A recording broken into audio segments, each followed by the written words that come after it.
Hello and welcome, my name is mrcubey. This episode I'm going to show you how to build the awesome lever password activated door. In this tutorial, we'll be working with a 12 lever password. If one lever is entered incorrectly, the doors will not open. We'll be starting off with a decent password for the door, and then I'll run you through on how to change your password. But before we get into it, a big thanks to Mr. Cotton for the grand design of this beautiful contraption, so he'll be helping us with this tutorial. Here's what you'll need to build this baby in case you're making this in survival mode, or you just like to get a general idea of what makes up this contraption. For the sake of this tutorial, we like to show everything that will be below the surface above ground, so it's easy for you to see. Therefore, we're going to start off by making a 5-block high line of wool. On top of the wool, make a straight row of 8 blocks. We'll be using stone bricks. We can then get rid of the 5 blocks of wool. Next, make a 3-block high row of stone bricks at each end like so, followed by filling in another horizontal row of stone bricks. You should be left with a 4x8 frame. We're going to fill in the middle of the frame with cyan stained clay, but of course you can substitute these blocks and the stone bricks with whichever blocks you desire, or you can keep using stone bricks. On the left of our wall, second block from the top, make a horizontal row of 3 stone bricks, then 2 blocks down to make a frame for our doors. We'll use oak wooden planks for our flooring, so we'll be using only 2 beneath the 2x2 doorway. Where we've placed our clay, we cover each block with a lever. You should have 2 horizontal rows of 6 levers, that's 12 in total. Place 2 iron doors in the walkway. This is what your design should look like so far. Now it's time for us to set a password. Instead of using a basic password for this tutorial, we're going to be using a decent one in case you encounter some trouble when it comes to changing the password later on, so you're not stuck with a basic password. Here is the code we'll be working with. Enter this now on your levers. Now double check it's correct or the password mechanism will not work. On the other side of the wall, we place a redstone torch over each cyan stained clay block.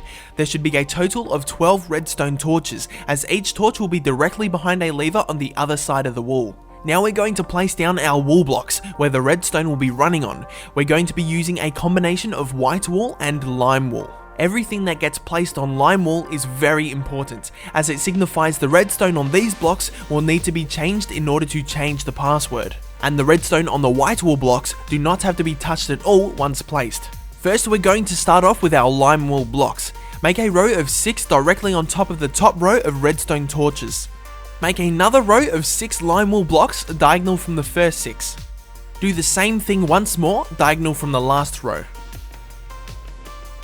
2 blocks below the third row of lime wool, make another straight row of 6 lime wool blocks, like shown. This is what it should look like. Now for the white wool. In front of the last 6 lime wool we've just placed, make another row of 6 white wool.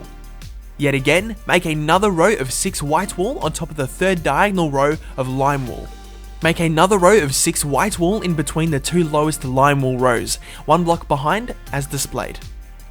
Now, over at the iron doors, follow Mr. Clodman's block placements carefully as he makes 2 platforms of white wool diagonal from each other. Follow again, watching carefully where he places these 2 blocks of white wool. This is what it should look like so far. Again, follow along very carefully with these next 4 white wool placements.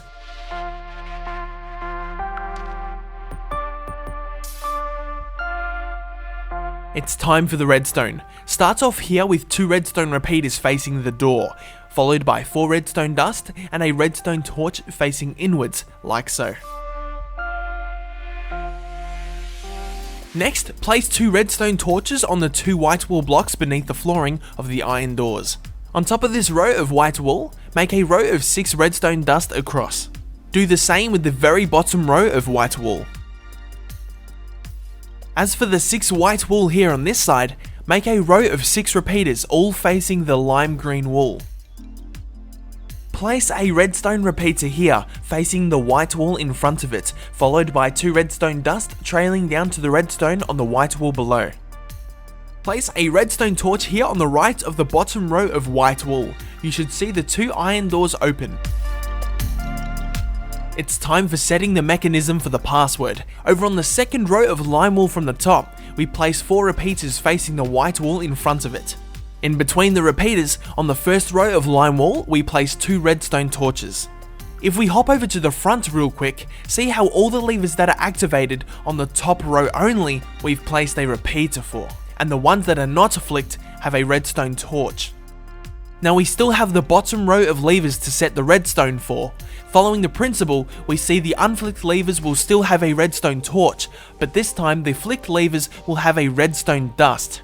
Follow along where we place the 3 redstone dust on the bottom row of lime wool. Remember, this will be behind the levers that are flicked on. As for the levers that are flicked off, following our rule, we place 3 redstone torches on the 3rd row of lime wool. Remember, they will be placed in the gaps in between the redstone dust we've just placed down below. And that, my friends, is how you set and change the password. You can set any password you desire as long as you stick to this principle. Top row flicked levers have a repeater, and top row unflicked levers have a redstone torch. Bottom row flicked levers have a redstone dust, and bottom row unflicked levers have a redstone torch. And don't forget where to place and face them. It may take a little practice getting used to changing the code, but that's why I'm here. I'm going to go through changing the code with you. Follow along now if you'd like to change up the password. First, we have to reset all of our levers to off. To put it simply, make sure their handle is pointing upwards. This will be our new password we'll be changing the code to. Flick these levers now, ensuring it's 100% correct. Since we're changing the code, we get rid of everything on our lime wool blocks, and we follow the top row principle. Flicked levers have a repeater, and unflicked levers have a redstone torch. Next, set the mechanism for the bottom row of levers, following our bottom row principle. Flicked levers have a redstone dust, and unflicked levers have a redstone torch. The second you enter all the redstone correctly, your iron doors will open. To reset the password on the wall, unflick all the activated levers. The second one lever is flicked incorrectly, your iron doors will close shut. Feel free to change up the code again so you can personalize this build and of course have your own password. Go ahead and build around it however you like, protecting a house or a room that you value highly. And I think it will be worth noting not to place a block on top of this redstone torch here, or the redstone will go kahoots and burn itself out, closing the doors even with the password entered correctly. With this 12 lever password system, there are over 4,000 possible combinations of passwords, so good luck to whoever wants to try and break in. That is of course if you have World Guard turned on, otherwise people would happily mine their way through your wool. With this design of the lever password mechanism, you can technically have your password as big as you like. You can build it up to 14 levers wide, which is 28 levers in total. This would be classed as one full password section. This 28 lever password system has over 268 million combinations. If you'd like to add more levers to your password, you can add on another section of the redstone mechanism. In between each section, you place 2 redstone repeaters facing the direction of your door. And what is honestly stopping you from adding more and more sections to create one humongous password? The possibilities are pretty much endless, so please, I encourage you to have as much fun as you possibly can with this. So, I really hope you were able to follow along and enjoy this tutorial. This video did take an extremely long time to prepare, so I'd be very humbled if you could rate this video and it could help others like you find it too. Until next time, my friends, goodbye! Gotta make it fast, right? Next to this black fire, it's just you and I now. Just make me move right, don't stop for nothing.